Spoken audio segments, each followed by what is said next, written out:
বাংলাদেশের জনগণ সেই দাদাদের আর গুনে না। আমরা স্পষ্ট বলে দিতে চাই, খুনি ফ্যাসিস্ট শেখ হাসিনা ভারতীয় এজেন্ট হিসেবে বাংলাদেশকে পরিচালিত করেছিল। বর্তমান সরকারকে স্পষ্ট ভাষায় বলতে চাই, গত 15 বছরে আওয়ামী সরকার যতগুলো চুক্তি করেছিল ভারতের সাথে, সকল চুক্তি জনসম্মুখে উন্মুক্ত করতে হবে। এই চুক্তিগুলোর ব্যাপারে বাংলাদেশের জনগণ সিদ্ধান্ত নেবে সেই চুক্তি থাকবে কিনা। আমরা বলতে চাই, ভারত যদি বাংলাদেশের ব্যাপারে একটু নাক গলানোর চেষ্টা করে আমরা 7 সিস্টারে হাত দিয়ে দেব। ধন্যবাদ সকলকে।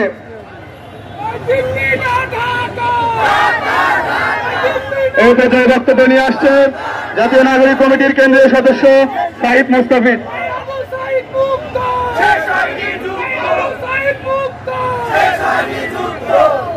আমাদের ভারতে অবস্থিত দূতাবাসে হামলা হয়েছে, সেই জন্য আমাদের আজকের এই প্রতিবাদ সমাবেশ।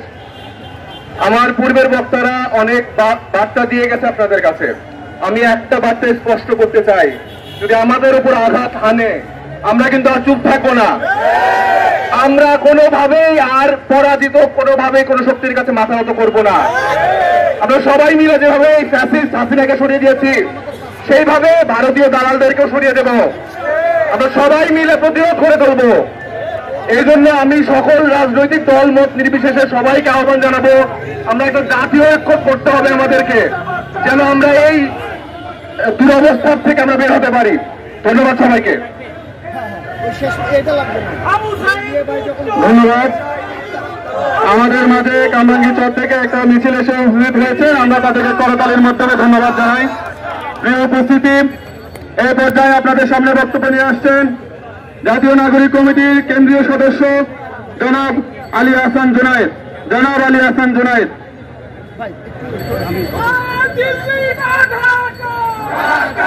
বিসমিল্লাহির রহমানির রহিম। সুপ্রিয় উপস্থিতি, আমি দিল্লিকে বলতে চাই, বাংলাদেশের ডেপুটি হাই কমিশন হামলা করে দেখো বাংলাদেশের জনগণ আজ কিভাবে ঐক্যবদ্ধ হয়েছে। সারা বাংলাদেশের পথে প্রান্তরে মানুষজনের হৃদয়ের ভাষা এক হয়ে গেছে। দিল্লিকে বলতে চাই, জনগণের ভাষা বুঝুন, কলোনিয়াল মাইন্ডসেট থেকে বের হয়ে আসুন।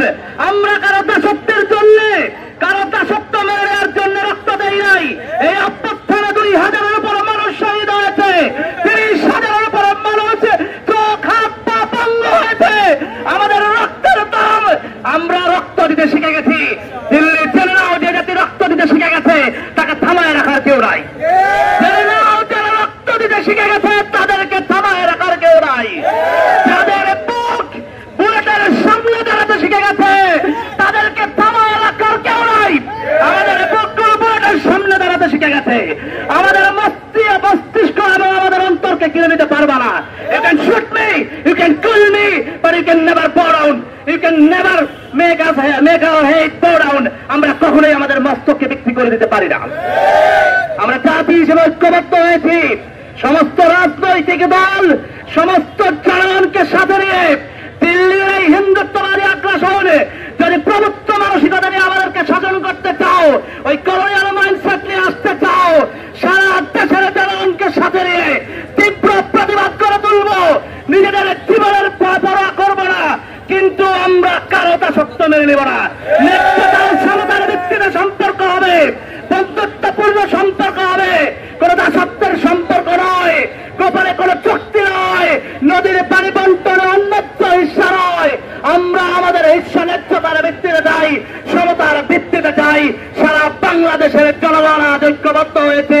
দিল্লিকে আবারও বলবো, জনগণের ভাষা বুঝুন, কলোনিয়াল মাইন্ডসেট থেকে বের হয়ে আসুন।